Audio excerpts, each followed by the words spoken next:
Well, John, we're just 24 hours away from Pixar Fest making the comeback at Disneyland. Yes, and our travel guy, Gabe Saglie, is live in Anaheim, not just in Anaheim, at Disney, giving us an exclusive preview. Hey, Gabe, what's going on?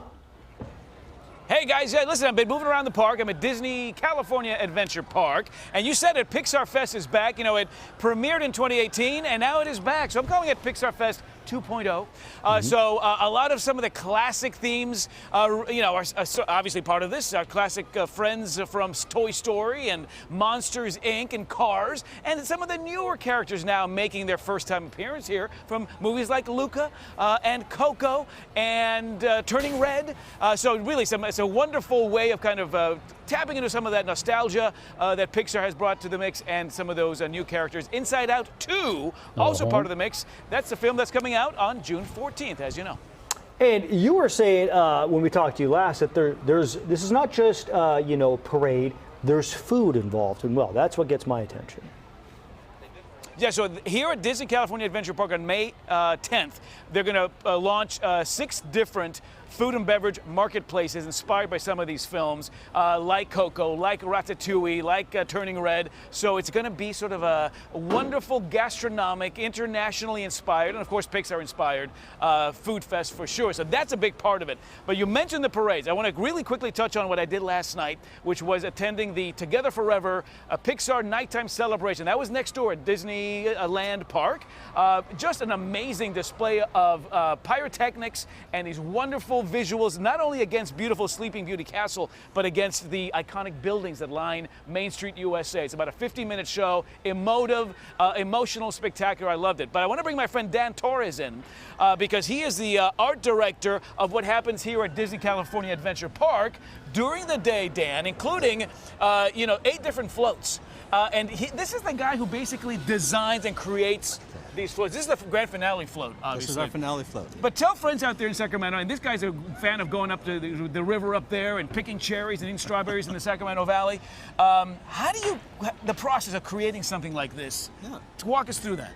Yep, we get together with our group, show director, artistic director, and we just talk about all the films, right? All that, and what is our story? And we just discuss and talk, and we came up with some of our larger floats with Soul, Panda May, Turning Red, and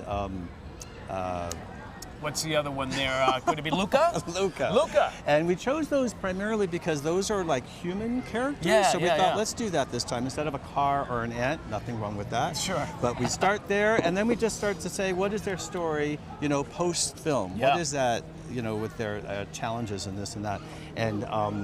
And then we just start designing, right? We start sketching, and we start drafting and renderings, and then you take it into a shop, and they build it, and here we are. Well, and then what you see at the end is that what was in that noggin of yours from the beginning? Yes. Yeah. As we always say, stay true to your art, because when you do a rendering and everyone loves it, everyone bought it off, and our Pixar friends, we work very closely with them, and we're really proud that not only the look is there, but we really feel like the heart is there with all the 8 different floats. And the theme, of course, around Pixar Fest is about friendship, about coming together. Yes. But it's fascinating to me to see how there is this wonderful artistic camaraderie and connectivity that happens behind the scenes among these teams that is then what becomes these beautiful floats that we get to enjoy as guests. 8 floats, 70 performers, and more Pixar characters in this particular parade than on any parade at any Disney park on the planet. So it's actually kind of a cool thing. And again, great way to spend the afternoon before Cody. You go out and you know, stuff your face with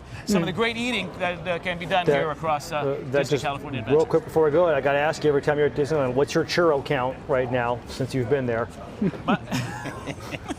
My wife told me to stop at 6, but I've already surpassed that, so I don't know. All right. I've got a couple in here for the road, Gabe can't be and a couple in here for you. So thank you. Yeah. Thank you. Appreciate that, Gabe. Never enough churros, as you know, my friend.